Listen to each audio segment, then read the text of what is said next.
This conference will now be recorded.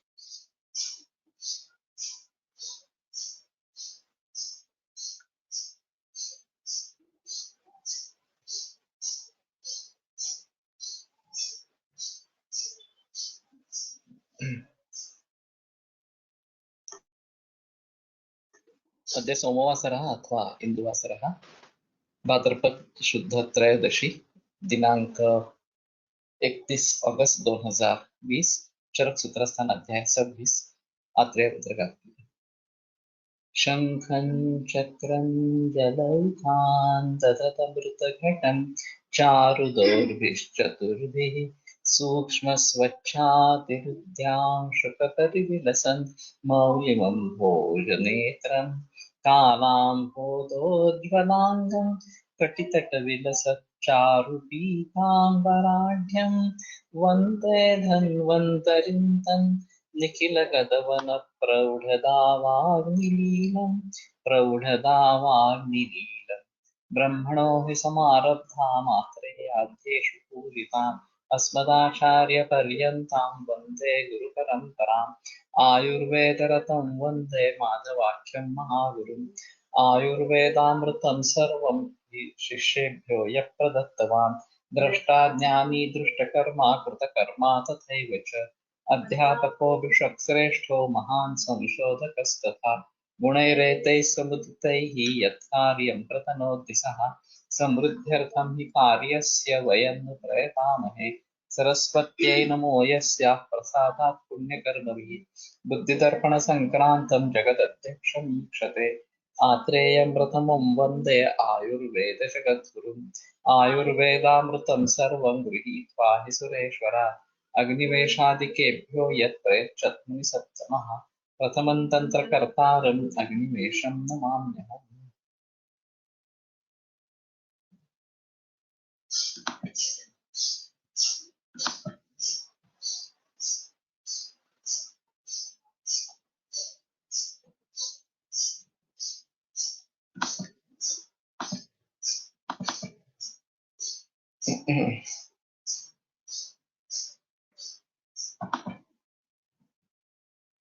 न तु केवलं गुणप्रभावादेव द्रव्याणि कर्मकाणि भवन्ति द्रव्याणि द्रव्यप्रभावात् गुणप्रभावात् द्रव्यगुणप्रभावात् च तस्मिंस्तस्मिन् काले तत्तदधिकरणम् आसाद्य तां तां च युक्तिम् अर्थं च तन्तम् अपि प्रेत्य यत् कुर्वन्ति तत् कर्म येन कुर्वन्ति तद्वीर्यं यत्र कुर्वन्ति तदधिकरणं यदा कुर्वन्ति स कालः यथा कुर्वन्ति स उपायः इत्यत् साधयन्ति तत् फलम्। तर्हि अस्मिन् विषये बहु पृथक् मया गतेषु द्वि अध्ययनकाले येन प्रकारेण द्रव्यं कार्मुकं भवति तत् द्रव्यप्रभावतः गुणप्रभावतः एवं उभयोः प्रभावतः अपि कार्मुकं भवति। तस्मिन् काले कालः साधारणकारणम् अतः सोऽपि तत्र अपेक्षितः तत्तदधिकरणम् आसाद्य यथा मया उक्तं यत् रोगाधिकरणं कीदृशं तदपि अवगन्तव्यं तां युक्तिं च अर्थं च तन्तम् अपि प्रेत्य बहुकारणयोगोऽयं भावः अतः युक्तिरीत्या अपि तत्र अपेक्षते एवं प्रयोजनं कीदृशं तदपि तत्र महत्वपूर्णं यत् कुर्वन्ति तत् कर्म यत् तद्द्रव्यं करोति तत् तस्य कर्म येन कुर्वन्ति तद्वीर्यं येन तत् कर्म क्रियते तत् वीर्यं यत्र कुर्वन्ति स तदधिकरणं कस्मिन् अधिकरणे इदम् एतादृशं कर्मकं भवति तदपि महत्वपूर्णं यदा कुर्वन्ति स कालः यदा तत् द्रव्यं कर्म करोति स कालः तथा कुर्वन्ति स उपायः येन प्रकारेण तत् कार्यं करोति स उपायः यत् साधयन्ति तत् फलं तेन यत् साध्यते तत् खलु तस्य फलम्। तो ये काफी व्यापक इस प्रकार का विचार है और आधुनिक वैद्यक में जैसे एक्टिव प्रिंसिपल को लेकर उसका एक कर्म ढूंढ लिया और उसी के आधार पर आगे व्यवहार चलाते रहे, ये जो स्थिति है ये आयुर्वेद की नहीं है। ये सबसे अहम बात है। और जितना भली भांति हम उस चीज को समझने की कोशिश करेंगे उतना वो ज्यादा अच्छा इस प्रकार का रहेगा। तो बहुकारण योगज इस प्रकार का ये भाव है। और फिर भी यथार्थ ज्ञान होना आवश्यक इस प्रकार का है, तभी तो वो प्रमाण इस प्रकार से कहा जाएगा। वेदश्चेषां त्रिषष्टिविध विकल्पो द्रव्य देश काल प्रभावात् भवति तमुपदेक्ष्यामः। तो इसका जो भेद है वो त्रिषष्टिविध विकल्प 63 या 63 इस प्रकार के विकल्प उसमें होते हैं। द्रव्य देश काल प्रभावात्, और वो द्रव्य देश काल इनके प्रभाव से होता रहता है। तदुपदेक्ष्यामः, तो वो मैं बताता हूँ इस प्रकार से। तो ये सभी में एक मैट्रिक्स है कि किस दूध आलू का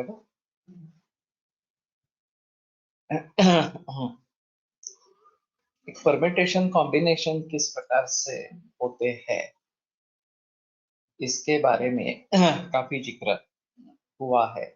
दोष के भेदों के बारे में हो, द्रव्य के भेदों के बारे में हो, इस प्रकार से। और जब हम कॉलेज में अभी परम्यूटेशन एंड कॉम्बिनेशंस के बारे में पढ़ते हैं 11वीं 12वीं कक्षा में, तो उस समय तो मुझे इसके बारे में कुछ पता नहीं था कि इस प्रकार का लॉजिक हमारे प्राचीन ग्रंथों में है। और वो भली भांति इस प्रकार का है। तो जो मैं बात बताता हूँ कि प्राचीन भारतीय शास्त्र हमारे अध्ययन में शालेय शिक्षा से लेकर होनी चाहिए, तभी लोगों को पता चले कि इतना कुछ हमारे शास्त्र में भी लिखा है। और अभी कंप्यूटर के जरिए ये करना काफी आसान इस प्रकार का होता है। थोड़ा सा वैद्यराज जो सॉफ्टवेयर है रसिक पावस्कर का, उसमें योगों के बारे में एनालिसिस दिया है रस के आधार पर।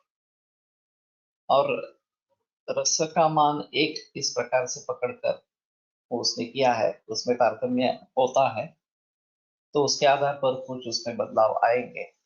लेकिन फिर भी एक सामान्य रीति से अगर हम कौन सा भी द्रव्य ले लेंगे या संयोग इस प्रकार का ले लेंगे, तो हर घटक द्रव्य के जितने भी रस वगैरह है उन सबको मिला के परिणामतः मधुर रस 80% है, ये 20% है वगैरह, इस प्रकार से उसमें वो एनालिसिस देता है।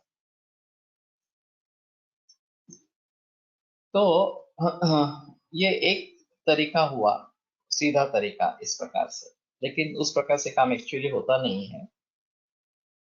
जब 2 या 3 द्रव्यों का मेलक या उससे ज्यादा द्रव्यों का मेलक होता है, तो प्रकृति समस्या हुआ है कभी कभी होता है। बाकी विकृति विषम समवाय अन्य विकल्प नहीं, विकल्पिता नाम जो 4 विकल्प शंकराचार्य ने दिए हैं वो सभी कारीगर हो सकते हैं। तो समुदाय प्रभाव तत्व समझना ये एक अहम चीज है।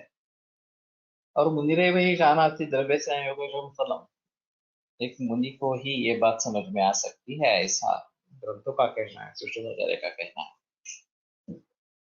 स्वादुरम्लादिभिर्योगम शेषैः अम्लादयः पृथक् यान्ति पंचदशैतानि द्रव्याणि द्रव्याणि द्विरसानि।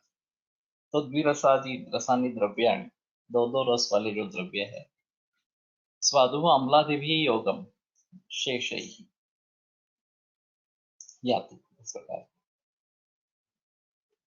तो मधुर का अन्य 5 रसों के साथ संयोग, अम्लादयः पृथक पुनः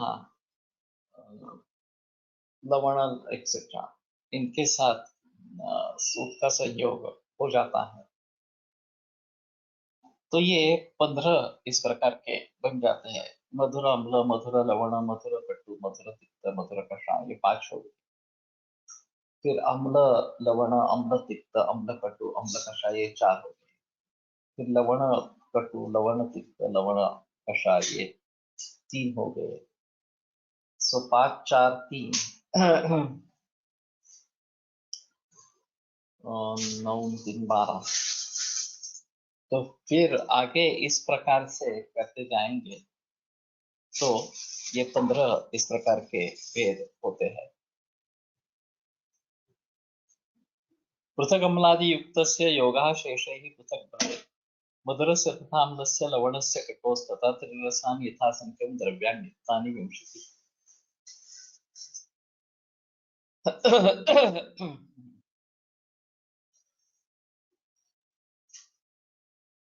सो 3 रसों का माहौल अब है। मधुर अम्ल लवण, मधुर अम्ल तिक्त, मधुर अम्ल कटु, मधुर अम्ल कषाय, इस प्रकार से। फिर मधुर लवण तिक्त, मधुर लवण कटु, मधुर लवण कषाय, इस प्रकार से मधुरस्य तथा अम्लस्य, फिर अम्ल से शुरुआत करके अम्ल लवण कटु अम्ल वगैरह, इस प्रकार से। त्रिय संख्यानि यथा संख्यान द्रव्यानि युक्तानि विंशति। तो ये 20 भेद इस प्रकार के हो जाते हैं। तो पहले वाले 15 और ये 20, ये मिलाकर 35 इस प्रकार के हो गए। वक्षन्ते तु चतुष्केण द्रव्याणि दश पंचच स्वद्वम्लौ सहितौ वियोगम लवणादि कृतज्ञता। तो अभी 4 4 का माहौल चलता है। तो स्वाद्वम्लौ सहितौ वियोगम लवणादि कृतज्ञता। तो स्वादु अम्ल सहित इस प्रकार के।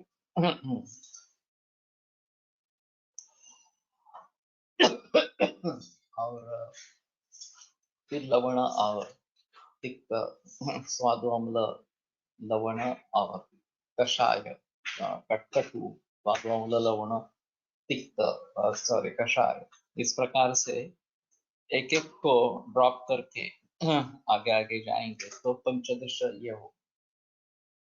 तो ये 50 इस प्रकार के हो गए। नीचे टीकाकार ने इन सभी का वर्णन दिया है, कौन से होते हैं।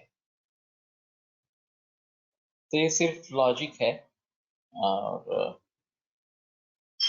भली भांति उस लॉजिक को अगर देखेंगे तो कितने प्रकार हो सकते हैं ये आसानी से देख सकते हैं।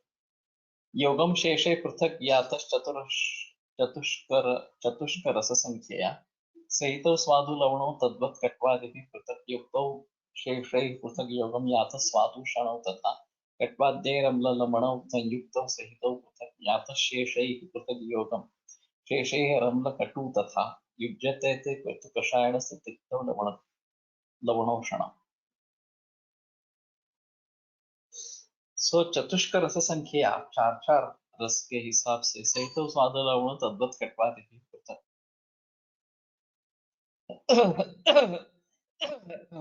तो स्वादु लवण कटवादि भी पृथक युक्तौ शेषैः पृथक योगम याथा स्वादु क्षणौ तथा। चतुर से स्वाद्वाम्ली स्वाद्वम्लावादिस्थितौ लवणादिभिः एकैकस्येन युक्तो शेषैः कट्वादिभिः योगान् षट्।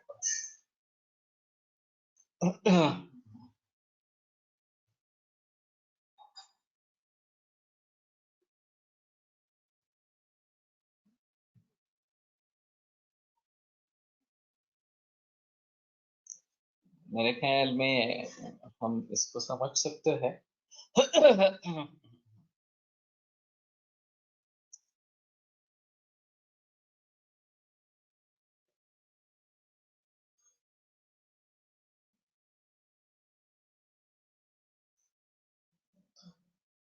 सो दशच पंचच, दिस इज मेरे ख्याल में ये दश और पंच का विवरण इसका है। सही तो पृथक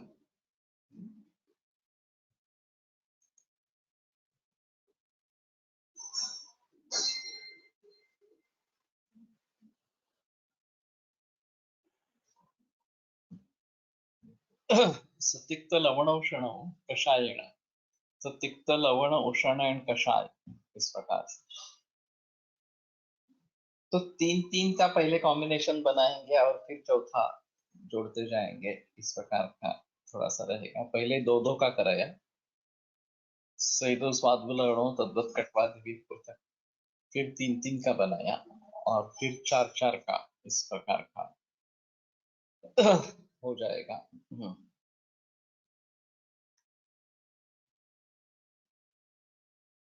षट्तु पंच रसान्याहुः एकैकस्यापवर्जनात्, षट्चैवेक रसानि स्युः एकम षड्रसमेव तु। सो पंचरस छह हो जाएंगे एक रस को अगर हम इसमें से कम कर देते हैं तो। षट्चैव एक रसानि स्युः, और पृथक पृथक एक रस जो है वो छह हो गए। एकम षड्रसमेव तु, एंड षड्रस जो है वो एक मात्र, इस प्रकार का। तो ये छह और ये दूसरे छह एक रस वाले, पहले 50 हुए थे, अब ये छह छह करके 12 हो गए, तो 62 हो गए, और षड्रस वाला जो है वो 63 इस प्रकार का हो गया। इति त्रिषष्टि द्रव्याणाम निर्दिष्टा रस संख्या, त्रिषष्टि स्यात् तु असंख्येया रसानुरस कल्पना, रसास्तरतमाभ्याम ताम संख्याम अतिपतन्ति। सो इस प्रकार से 63 भेद इसमें हो गए द्रव्यों के रस के आधार पर। त्रिषष्टि स्यात् तु असंख्येया रसानुरस कल्पना, अगर रस अनुरस की कल्पना की जाती है तो ये अपरिसंख्येय, इस प्रकार असंख्येय हो जाते हैं। रसास्तरतमाभ्याम ताम संख्याम अतिपतन्ति। और तरतमत्व अगर मधुर मधुरतर मधुरतम, इस प्रकार से हम उसमें सोचते हैं तो ये 63 की जो संख्या है उसको कहीं पीछे छोड़ देते हैं। तो सरल रूप से अगर रसों का चयन किया जाए तो 63 भेद होते हैं, लेकिन तरतम भाव से अनुरस वगैरह से ये और भी ज्यादा इस प्रकार के हो जाते हैं। और गणना संभवती गणना समति का, इस गणना को छोड़ देते हैं, गणना से कहीं आप आगे चल जाते हैं, इस प्रकार से।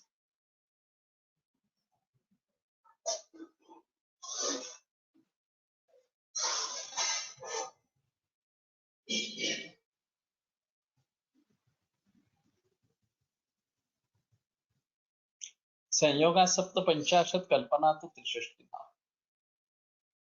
तो इसमें संयोग जो है वो सप्त पंचाशत 57 इस प्रकार के है, और बाकी 6 पृथक रस इस प्रकार के है। रसानां तत्र योग्यत्वात् कल्पिता रस चिंतक, तो रस चिंतक जो वैद्य है उन्होंने रसों की योग्यता के बारे में इस प्रकार की कल्पना सामने रखी है। तो वैद्यों के जो विशेषण है उसका एक रस चिंतक ये भी विशेषण है। यस्याद रस विकल्पज्ञा सच्च दोष विकल्प आगे सूत्र आएगा।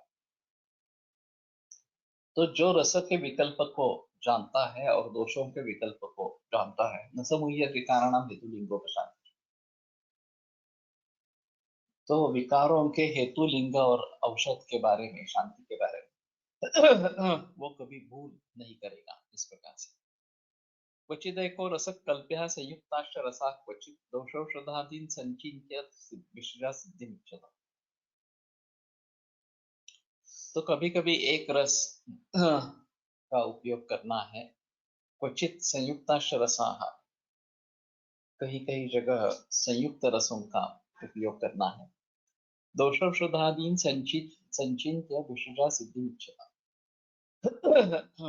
तो जिसको सिद्धि की अपेक्षा है, सिद्धि की इच्छा है, इस प्रकार के वैद्य को दोष औषध वगैरह के बारे में सोचकर कहीं एक रस का प्रयोग करना है, कहीं अनेक रसों का, संयुक्त रसों का प्रयोग इस प्रकार से करना है। द्रव्याणि दिव्य रसादीनि संयुक्तांश रसान बुधाः रसान एकैकशो वापि कल्पयन्ति गदा।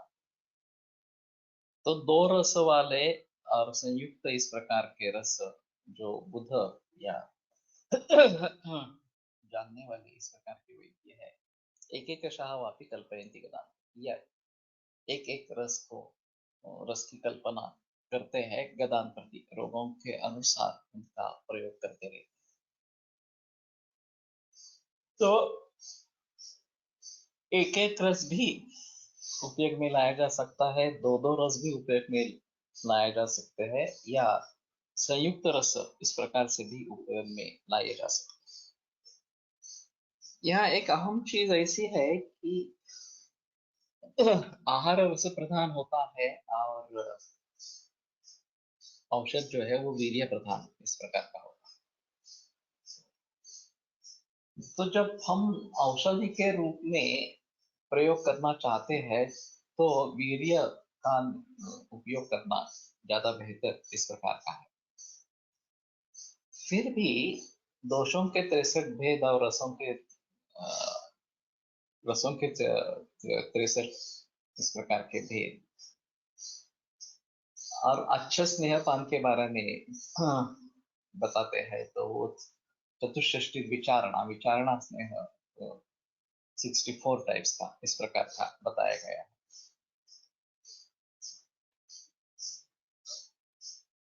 तो रसों का इस प्रकार से औषध के रूप में प्रयोग करना ये एक अहम चीज इस प्रकार की रहेगी। और वीर्य को छोड़कर रस को क्यों इस प्रकार से इस्तेमाल में लाना है या उसका प्रयोग करना है। तो वेणुमाधव शास्त्री जोशी जी का ये कहना था कि आहार सबसे नजदीकी होता है शरीर के लिए, क्योंकि वो साथ में होता है। और भेषज वैसे भी हमने रेगुलर उसका प्रयोग किया है, ऐसी स्थिति नहीं रहती है।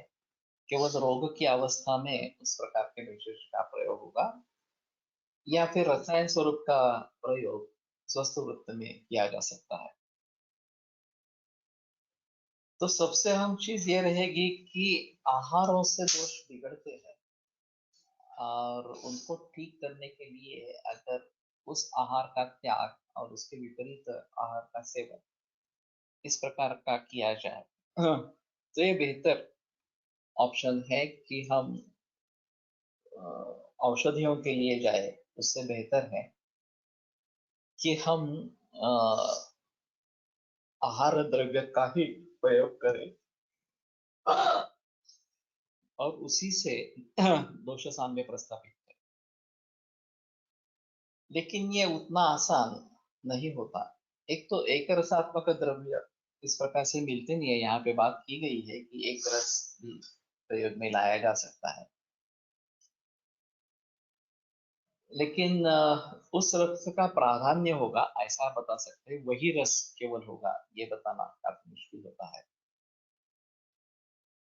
और वैसे संयुक्त रस तो काफी मात्रा में प्रयोग में आते रहते हैं। ऐसा है, जब भी हम कोई तरकारी बना रहे हैं या फिर दाल बना रहे हैं तो उसमें सभी रसों का मेल इस प्रकार का होता है। हिंगू है, सरसप है, वगैरह वगैरह कटु रसात्मक है। जो मूल द्रव्य होगा, जो सब्जी होगी, उसका रस क्या है वो देखना पड़ेगा, दाल का रस देखना पड़ेगा। और फिर उसमें मिर्च मसाला वगैरह वगैरह जो भी कुछ डालेंगे उसके रस क्या क्या है ये देखना पड़ेगा। तो ये संयुक्त रस और उसमें काफी संस्कारों का भी सहभाग है। तो उन सभी को ध्यान में रखते हुए उसका रिजल्टेंट क्या होगा ये सोचना पड़ेगा। ऐसा है, तो दोष और औषध इन दोनों का विचार करके इस प्रकार के आहार द्वारा उसकी चिकित्सा करनी है, ये एक अहम चीज रहेगी। हमने जो डायटेटिक्स का कोर्स चलाया था तिलक महर्षि विद्यापीठ में, उसमें हमारा मकसद था कि हम आहार से चिकित्सा करें। तो आहार ही औषध बन जाए इस प्रकार से। तो इसमें दो हिस्से हैं। एक जो भी आहार के रूप में जिसका प्रयोग हो रहा है उसके बारे में पूरी जानकारी हो कि इससे किस प्रकार के परिणाम होने वाले हैं दोष धातु मल अग्नि वगैरह के ऊपर, ये एक चीज रहेगी।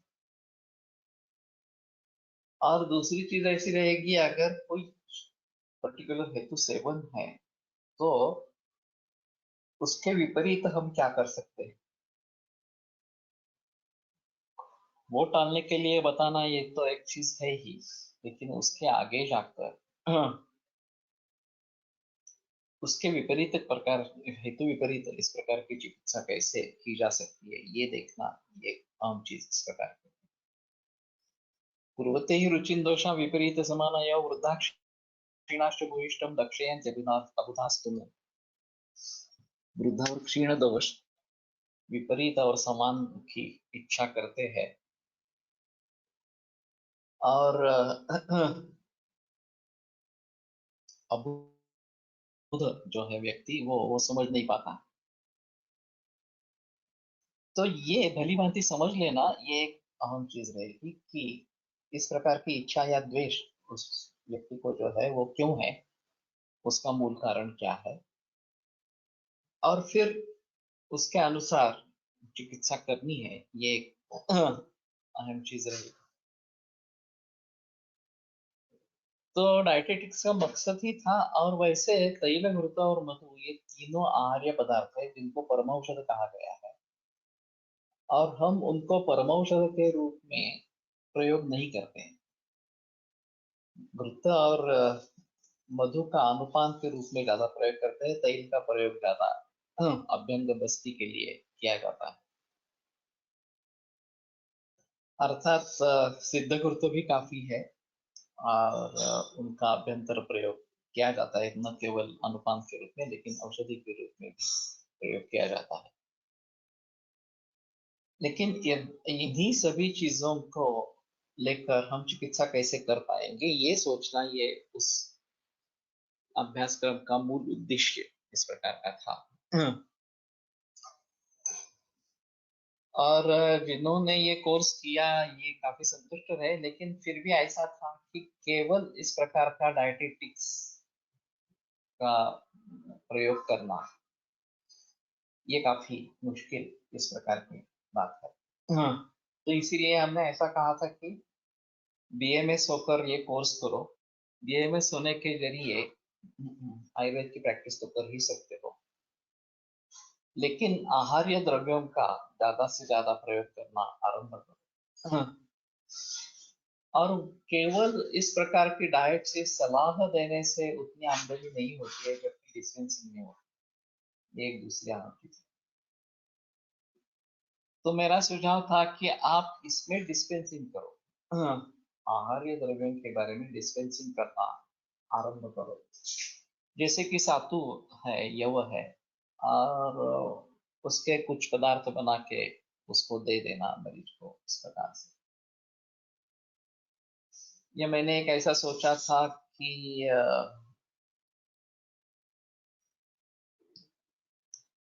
अचार वगैरह जो है वो या चटनी इस प्रकार के जो है ये विभिन्न तरीके बना सकते हैं, और उसका प्रयोग औषधीय के रूप में किया जा सकता है।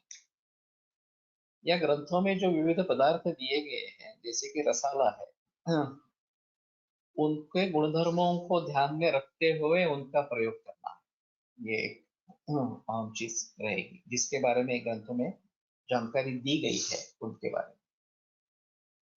राग षाढ़क षाढ़व सकते तो ये भी हम इस प्रकार से प्रयोग में ला सकते हैं। तो जिस भी तरीके से हो, FSSAI से बंधन खूब बंधनीय है। अभी इसका मुझे लॉन्ग फॉर्म याद नहीं है। हाँ।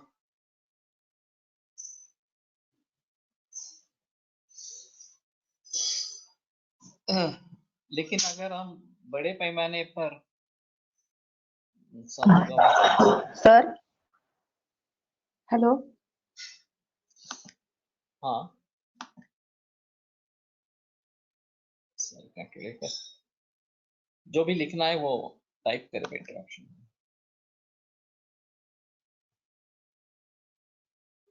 आयुर्वेदीय पाकशास्त्र की अच्छी किताब बताए।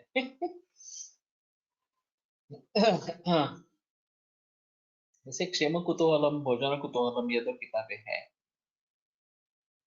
और ये उपलब्ध नहीं है, भांडारकर में एक एक प्रति है उसकी। और इनका भलीभांति प्रयोग किया जा सकता है। वैसे निघंटु रत्नाकर में काफी आहार योग आए हैं और जिनके गुणधर्मों के बारे में बताया गया है, तो उनका भलीभांति प्रयोग हो सकता है।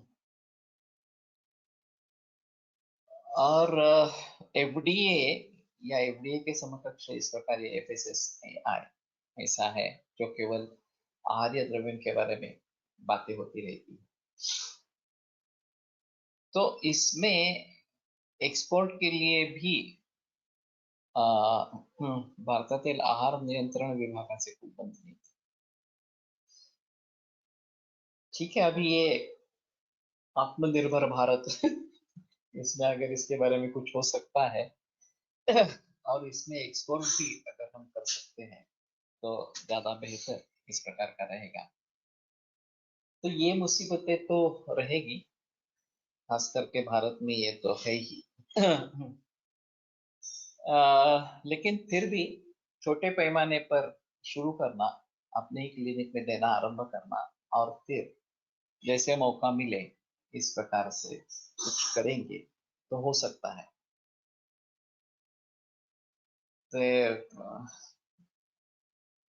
जैविक आयुर्वेटिकल्स ये एक कंपनी है, अभी पुणे में ही है। उन्होंने काफी फूड प्रोडक्ट्स इस प्रकार से लाए हैं। और एक खाकरा व्यवसाय शक्ति का बनाया है वगैरह। तो उसके बारे में हम थोड़ा सोच सकते हैं कि बाजार में किस प्रकार से हम इसको लेके आए और कैसे लोग इसका प्रयोग करेंगे। अभी लोगों को सब रेडीमेड चाहिए, कुछ बनाना है, ऐसा करना है तो काफी मुश्किल इस प्रकार की हो जाती है। इसलिए रेडी टू ईट इस प्रकार से अगर आइटम रहेंगे तो लोग खरीदेंगे, ऐसा थोड़ा सा है। वैसे अभी न्यूट्रास्यूटिकल्स का भी जमाना है और उसमें मेडिसिन का प्रयोग होता रहता है, लेकिन सिर्फ आहार के ऊपर भी न्यूट्रास्यूटिकल्स बन सकते हैं। और इसमें थोड़ा R&D करना पड़ेगा। 1993 में यूएस ने एक लिस्ट पब्लिश की है वनस्पतियों की या फिर आहार्य द्रव्यों की। उनके हिसाब से वो लिस्ट सेफ है। तो उसमें से अगर द्रव्यों का प्रयोग करते हैं तो एफडीए की मान्यता नहीं लगती अमेरिका में। तो उसका आधार लेकर कुछ लोग कुछ बनाना चाहते हैं।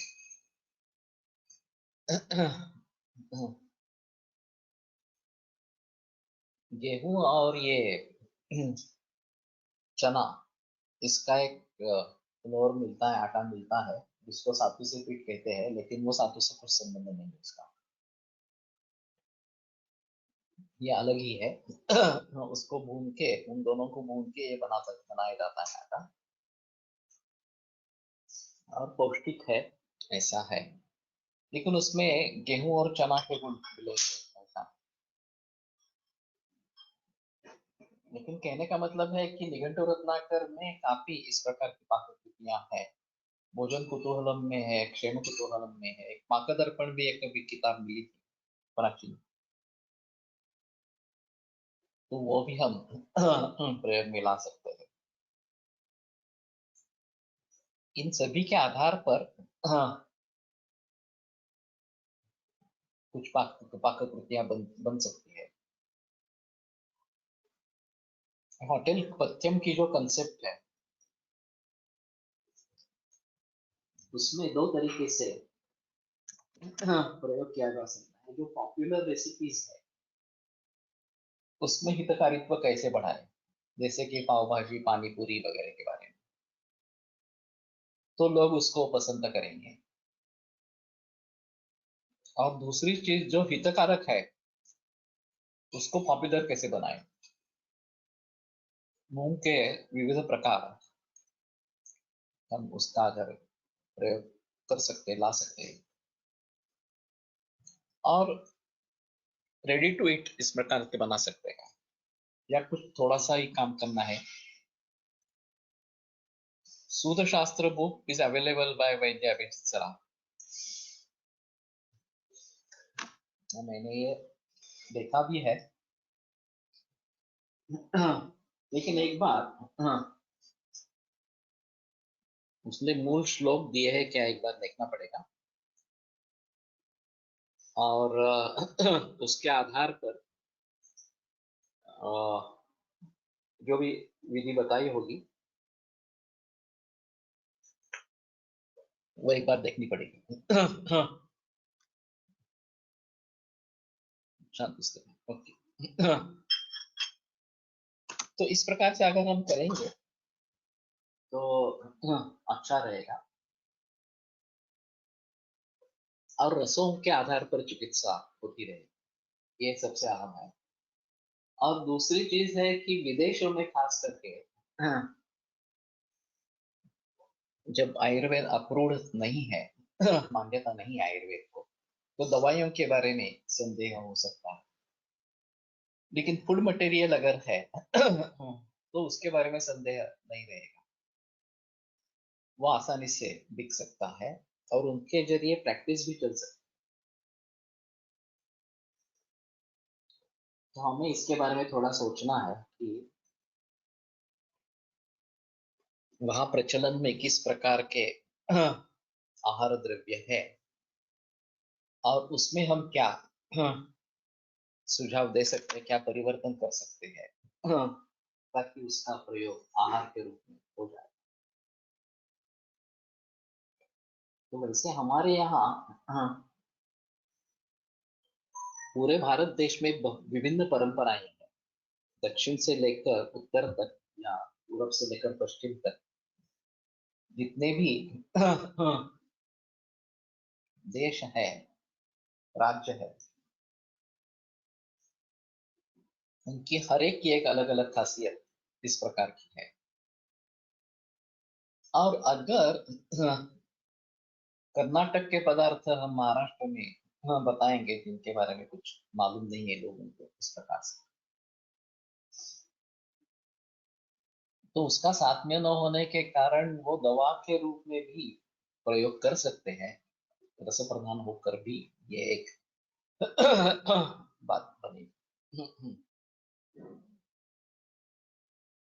तो मेरा एक मकसद है आहार ज्ञान कोश बनाना इस प्रकार से, और जो पॉपुलर है उसके बारे में तो ये कम से कम करना। तो एक घटक द्रव्य से कितने आहार आहार्य पदार्थ बन सकते हैं, या एक आहार्य पदार्थ में कितने घटक द्रव्य होते हैं, किस किस प्रकार के होते हैं, इन दोनों मेलजोल करना ये एक उद्दिष्ट है। सिर्फ चावल को पकड़ेंगे तो भी चावल की इतनी वैरायटीज है पूरे भारत देश में कि हमें गिनना भी मुश्किल इस प्रकार का होगा। लेकिन चावल की जाति क्या है, कब उत्पन्न होने वाला है, किस देश में उत्पन्न होने वाला है, और उसका संयोग किन किन चीजों से है, इन सभी बातों को ध्यान में रखते हुए इसके बारे में हमें सोचना है। पारंपरिक आहार पर विचार करू शकता है, वही तो करना है एक्चुअली। एक चरक में अजीब प्रेफरेंस है। वंध्यत्व असात्म्य मंत्रेण न संभव। वंध्यत्व जो है वो असात्म्य के बिना हो नहीं सकता। जब मैंने पहली बार सुना तो मुझे भी जरा आश्चर्य लगा, लेकिन मैंने जब खुद जाकर देखा तो वही इसी प्रकार का सूत्र है कि आसात्म्य के बिना वंध्यत्व नहीं हो सकता। और अभी हम इतने असात्म्य पदार्थों का सेवन कर रहे हैं कि वंध्यत्व बढ़ना काफी आसान इस प्रकार का है और बढ़ने ही वाला है इस प्रकार से। तो पारंपरिक रीति से कुछ आहार सेवन बरसों तक करते रहे तो वंध्यत्व की समस्या कम हो सकती है, ऐसा थोड़ा सा है। और वैसे परंपरा सभी जगह में मौजूद थी। जैसे कि कोकण में चावल की परंपरा है, देश में ज्वारी बाजरी या गेहूं इस प्रकार की परंपरा है वगैरह वगैरह। कोस्टल एरियाज में मत्स्य की परंपरा है, मत्स्य और चावल इस प्रकार की। पंजाब में गेहूं की है। तो ये परंपरा से वही खाना बरसों तक लोग खाते रहते थे। सिर्फ ये उत्सव वगैरह होते हैं, त्योहार होते हैं, तो कुछ परिवर्तन आता है, नहीं तो यही चलता है। और वही सही नीति इस प्रकार की है। तो कहने का मतलब ये है कि हाँ, जिस भी किसी तरीके से हो हमें परंपरा को पुनः जागृत करना और परंपरा के अनुसार चलना है। और उसमें से हम दवाइयों का प्रयोग कर सकते हैं, ऐसा थोड़ा सा रहेगा। यस्याद् रस विकल्पज्ञः सच्च दोष विकल्पविद न समूह्येद विकाराणां हेतुलिंगोपशांति। ये भी एक अहम सूत्र है कि जो रस विकल्पज्ञ है और दोष विकल्पज्ञ भी है, वो रोगों के हेतु लिंग और उनकी शांति के बारे में भूल नहीं करता। न समूह्येद, उसको मोह नहीं होगा कि कैसे निर्णय करूं वगैरह वगैरह। तो ये दोनों का ज्ञान होना बहुत महत्वपूर्ण इस प्रकार का है। वैसे दोष को हम कैसे समझे, ये एक अहम चीज है। रोगस्तु दोष वैषम्यम दोष साम्यम अरोगता। तो रोग यानी कि दोष वैषम्य ऐसा ही है। और फिर दोष वैषम्य किस प्रकार से हम समझे,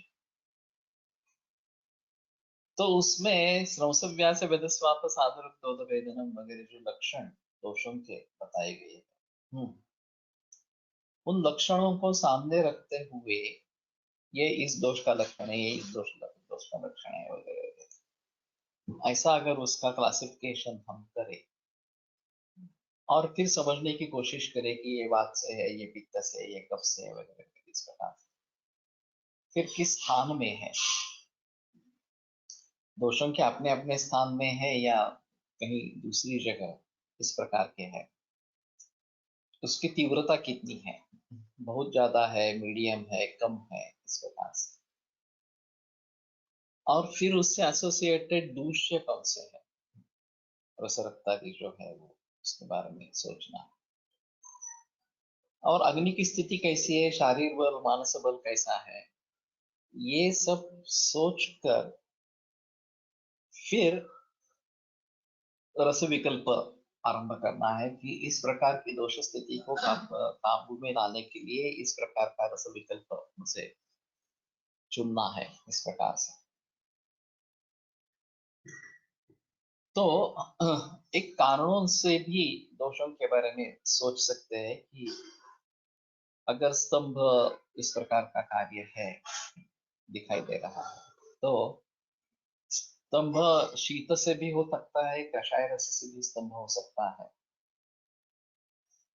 तो एक अहम चीज रहेगी कि हेतु कोश से इन सभी लक्षणों के बारे में जो कारण है उनको ढूंढने, जो ग्रंथों में ही दिए गए हैं इस प्रकार से। और फिर उसके बारे में व्यावहारिक स्तर पर किस प्रकार के कारण हुए हैं आहार के स्तर पर खास करके, ये ढूंढ ले।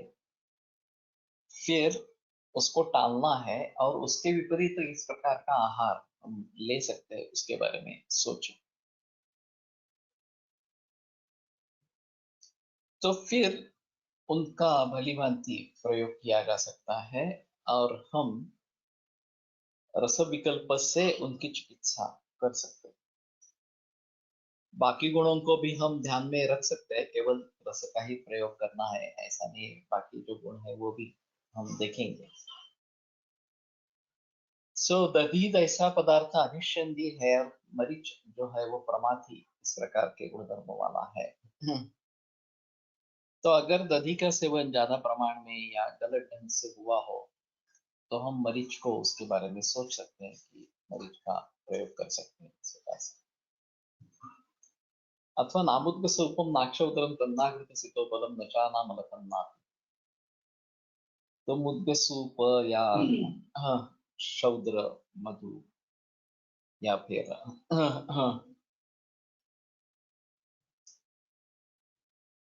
घृतासितोपला और अंत में आमलक, इनके बगैर दही का इस्तेमाल नहीं करना है। तो इसमें एंटीडोट्स दही के बारे में है, तो उनका भलीभांति हम प्रयोग कर सकते हैं।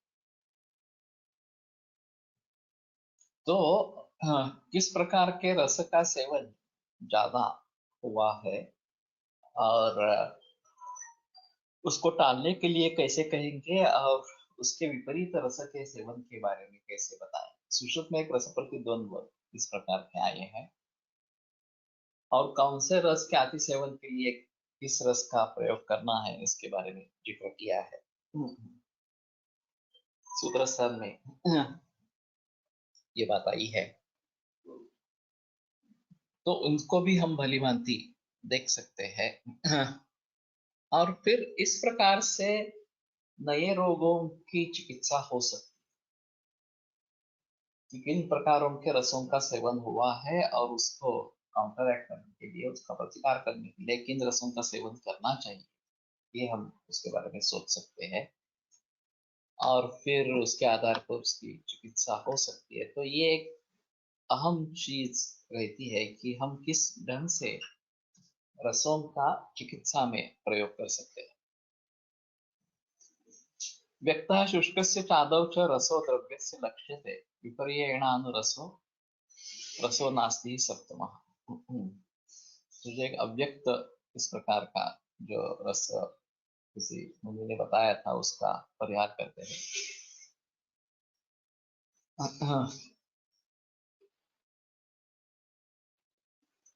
कि जो सूखी हुई चीज है उसका भी आर्द्र का तो होता ही है। आदौ शुरू में जो रस प्रतीत होता है द्रव्य से लक्ष्यते विपर्ययेण अनुरसो, उसके विपरीत जो बाद में व्यक्त होता है। यह विपर्यय का मतलब सिर्फ शुरू में और बाद में इसी तरीके से है, तो उसको अनुरस कहते हैं, वो बाद में व्यक्त होता है। नरसो नास्ति सप्तमा, सातवां रस नहीं है, सिर्फ ये 6 ही रस इस प्रकार के हैं। तो जो व्यक्त है वो रस कहलाएगा, शुरू में ही व्यक्त हो जाता है और जो बाद में व्यक्त हो जाता है वो उसको अनुरस कहेंगे। अमलकी के बारे में, अगर आप अमलकी खाकर पानी पिएंगे तो उसका मधुर रस व्यक्त होता है। वैसे तो वो खट्टी लगेगी शुरू में, लेकिन उसमें 5 रस है और फिर जो बाकी रस अव्यक्त है वो पानी पीना वगैरह प्रकार से व्यक्त हो सकते हैं। अजीर्ण मंजिरीमध्ये अनेक पदार्थांच्या अजीर्णासाठी पदार्थ आले आहेत। या ये है ऐसे ही, योग रत्नाकर वगैरह में भी एक परिशिष्ट ने ज्ञाता है अजीर्ण मंजिरी। और इसका कार्य किस प्रकार से होता है ये थोड़ा समझना जरूरी है। तो हर द्रव्य में उसका एक खुद का अग्नि होता है जो उसको पचन करता रहता है और वो अगर जाठराग्नि संदुक्षित बल हो जाता है वो अग्नि तो वो आसानी से पचन करता है। तो उसी प्रकार से जो पाचन करने वाले द्रव्य हो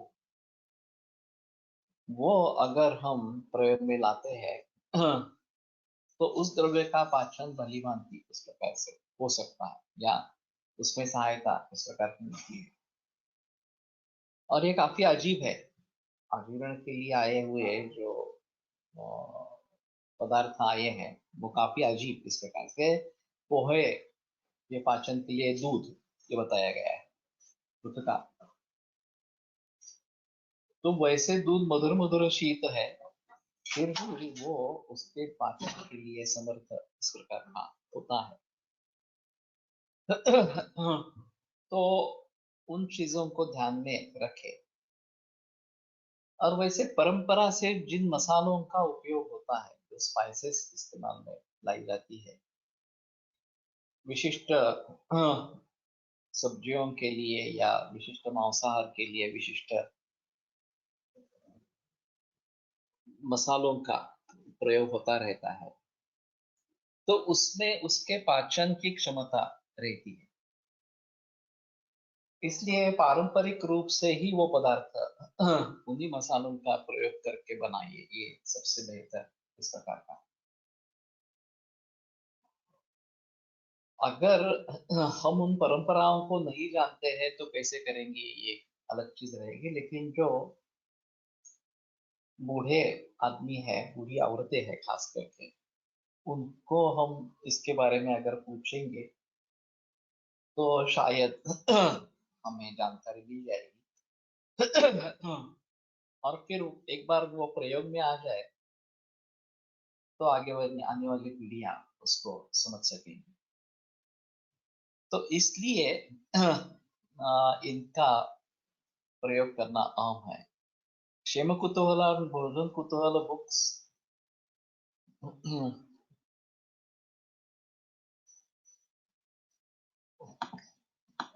available in English on Amazon। बढ़िया है।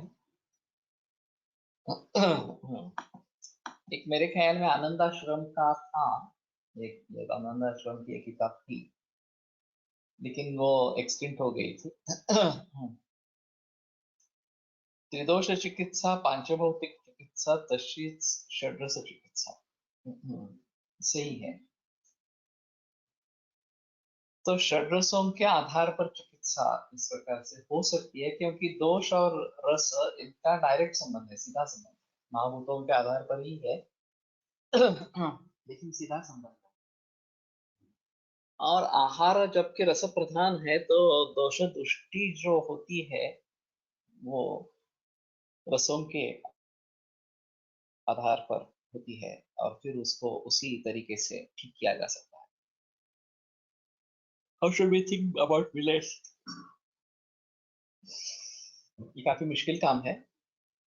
एक एक द्रव्य को लेकर उसका किन लोगों में साथ में है, उनमें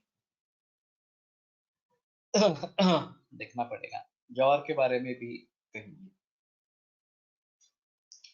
ये गेहूं के हिसाब से हल्की है और शीत है। बाजरा उष्ण है और ज्वार शीत है। इतना ही मैं भी जानता हूँ, उसके आगे मुझे पता नहीं है। लेकिन जो परंपरा ये है कि ज्वार के आटे का इस प्रकार का कुछ बनाते हैं जो हल्का रहता है। श्रीखंड नावाचे जायफळ, पूर्णात जायफळ, वर्षाकाळी हिंग, तूप, सुगवणासह साधे वरणभात, विधी, पंचामृत, मेथकूट असे अनेक पदार्थ खूप विचारपूर्वक बनवलेले आहेत। तो इसलिए मैं कह रहा हूँ कि परंपराओं में जाओ। परंपरा सी, परंपरा किस प्रकार की है, और उसका अन्वय लगाने की कोशिश करो। उसमें जो भी इस प्रकार के गुण रहेंगे, तो ये क्यों इस प्रकार के बनाए हैं। ज्वारी में कुणा कुणा से पोट दुखते, वृक्ष असल्याने। अगर उसकी आदत नहीं है तो ये हो सकता है, लेकिन अगर साथ में हो जाता है तो फिर ये तकलीफ देने वाली बात नहीं है वास्तव में। पयवैद्य का एक लेख था कि हमने ज्वार और बाजरा छोड़कर गेहूं खाना आरंभ कर दिया और वही रोगों का मूल है इस प्रकार से। मैं नहीं मानता, क्योंकि गेहूं भी नित्य सेवनीय है, यह भी नित्य सेवनीय है। अभिसंधि पदार्थ विष्टम ऐसा वेद था। नहीं बता सकते, विष्टम भी हो गई। जो कषाय रस प्रधान वगैरह इस प्रकार के रहेंगे या वायु को बढ़ावा देने वाले होंगे, वो विष्टम भी ज्यादा हो सकते हैं। अभिसंधि विष्टम भी होगा। दही के बारे में बताया वो अभिसंधि है और ग्राही बताया गया है। लेकिन फिर भी विष्टम्भ करने वाले बाजरे नहीं दिखते। बाजरा खाने की ज्यादा आदत नहीं रहती है, ये एक अलग चीज है। और दूसरी, वो काफी उष्णवीर्य होने के कारण से ठंडी के मौसम में ही ठीक है। बाकी में उसका इस्तेमाल नहीं करना है। ज्वार मलभेदी पुरुषजन्य असे जुने लोक सांगतात। पुरुष पुरुष जननीय।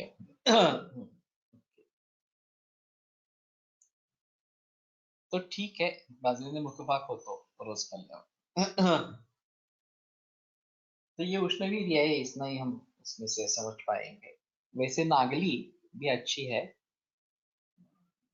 ज्वारी बाजरी तूप साखर सोबत खावे।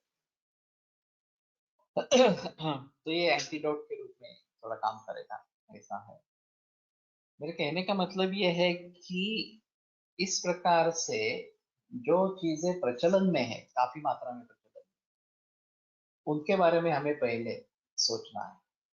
रागी या नाचनी जो है, उसमें पोटेशियम की मात्रा ज्यादा है और इसलिए ये किडनी फेलियर के पेशेंट्स में नहीं देना है, ऐसा लोग समझते हैं। सोयाबीन ग्रैन्यूल और चंक्स संबंधी क्या विचार करते हैं? मूल सोयाबीन के बारे में क्या सोचना है? ये एक अहम चीज है। ये तो विदेश से आया है। और आधुनिक मतानुसार इसमें जो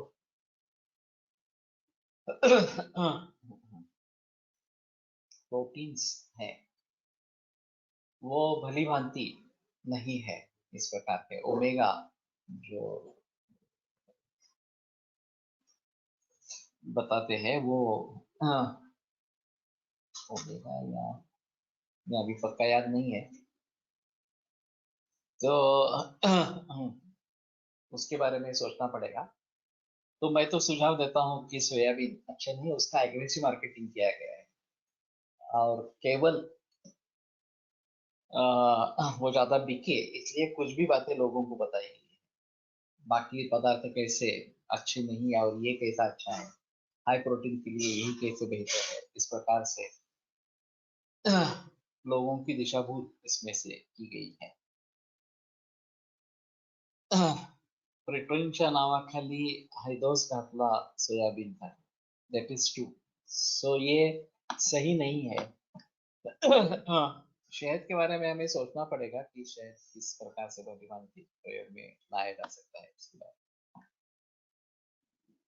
तो मैं समझता हूँ कि हमें सभी तरीके से विचार करना है कि किस प्रकार से हम इसके बारे में आगे जा सकते हैं और इनके गुणधर्मों को जानकर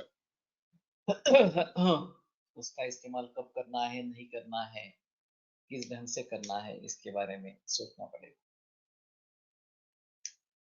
डेलीसाठी गेहूं ज्वारी या पैकी काय खावे, कारण ज्वारी पचनास लघु आहे।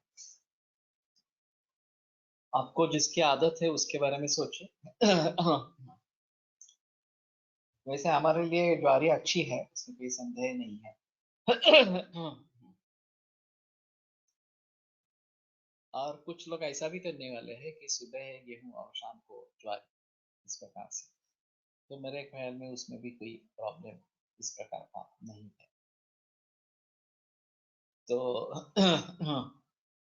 जिस प्रकार की आदत हो या फिर आदत डालो, ऐसा भी कर सकते हैं। तो ये बात हो सकती है। ठीक है, यहाँ पे रुकते हैं। कल आगे बढ़ाएंगे। आयुर्वेदः प्रकाण्डो निगदित इह हि शल्यतन्त्रप्रधानः शिष्येभ्यः शाश्वतोऽयं निखिलजनकृपा व्याप्तचित्तेन येन आयुर्वेदस्य वाञ्छन् पुनरपि भुवने ताञ्च सुष्ठु प्रतिष्ठान् श्रेष्ठं धन्वन्तरिं तं प्रणमति च सदा वैद्यवर्गो हि नूनम् वैद्यवर्गो हि नूनम् विरम्यते व्याख्यानव्यापारः श्वः पुनर्मिलिष्यामः।